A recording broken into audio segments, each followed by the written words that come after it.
Magandang araw po mga kapanalig. Nandito naman po tayo upang pagnilayan ang mga salita ng Diyos at tayo po ay magabayan. At ito po sa araw na ito, ang Ebanghelyo ay hango po sa Ebanghelyo ng San Lucas chapter 8 verse 17 na kung saan sinasabi po dito, "For nothing is hidden that will not be revealed, nor anything secret that will not be known and come to light."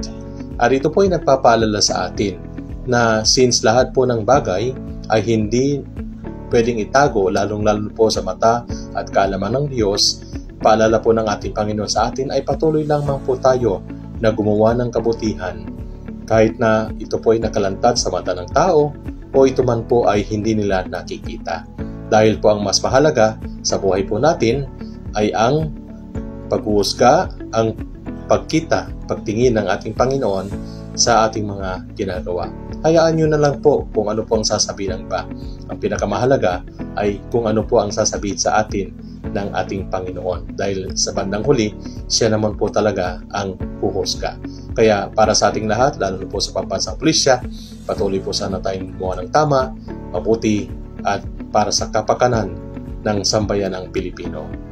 Amen. Mabuhay po tayong lahat. God bless.